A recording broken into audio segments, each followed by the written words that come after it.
Hey everybody, it's Kathy. Welcome to episode 15 of Mondays on the Mat. I'm coming to you live from my office slash yoga room. And today's question comes to us from Megan. Megan wants to know, why do we always roll over onto our right side at the end of a yoga class or at the end of Shavasana, right towards the end of a yoga class?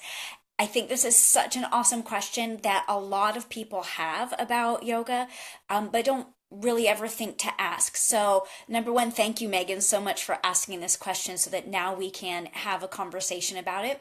And number two, I wanted to share that with you so that if you've got a question about yoga kind of rolling around in your mind, chances are a lot of other people have that same question.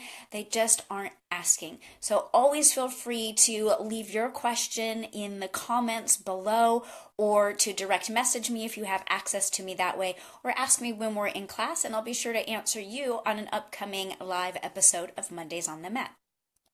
So to answer Megan's question, why do we always roll to the right side after Shavasana? So if you're newer to yoga or unfamiliar with yoga at all, Shavasana is a yoga pose that translates as corpse pose.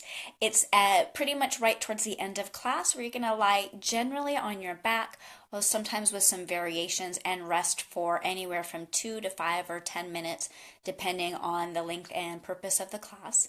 And when that pose is over and it's time to sit up and wrap things up to leave, we almost always roll onto our right side, take a little rest, and then sit up. So there's 3 reasons why we would roll to the right side. One is physiological, one is energetic or subtle body, one is philosophical or spiritual, and then I'm going to throw in a bonus one of sort of my own take that just adds another layer to that.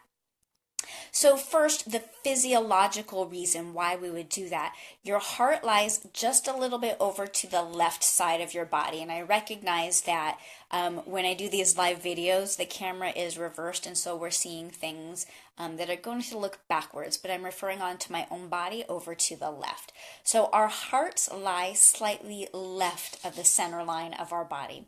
And when we roll to the right, it's thought or considered that it keeps the heart open and it puts less pressure on the heart, allowing you to stay in more of that calm, relaxed place rather than stimulating the heart rate.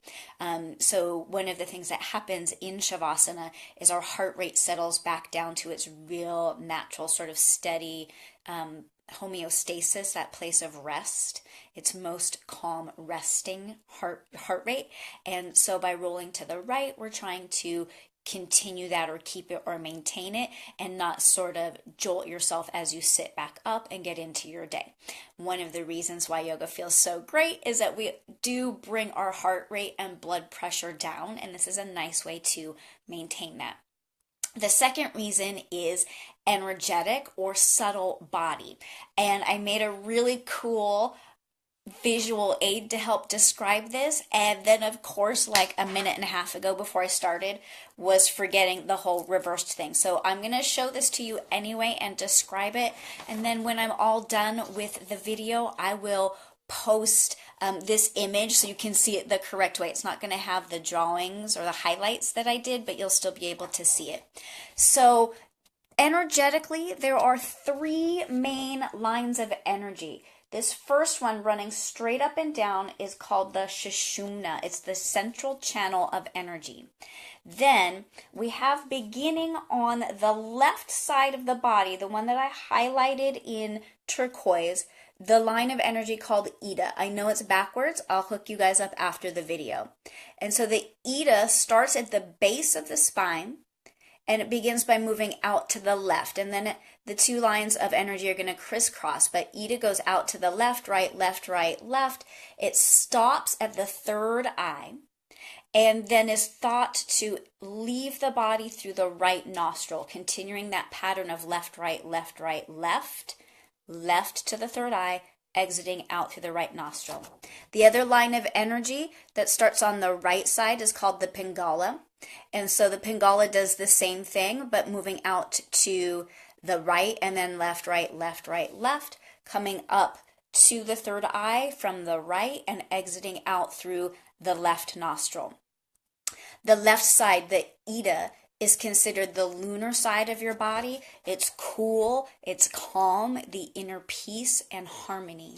The right side, the Pingala, is the solar side, the energy, the warmth, the sun, the activity, the wakey, here we go side of us. They're both equally valuable, but a lot of us are coming to yoga to number one, bring those energies into balance. But I think a lot of us were so stimulated and all the time in that sort of right side solar, we're looking to stimulate the lunar a little bit more, open up that channel of energy. And so when we roll to the right, because that line of energy exits through the right nostril, when we roll onto our right side, it's stimulating the left, the lunar side, which is now going to be open, and it keeps that line of energy more open and more in that place of calm and peace and inner harmony.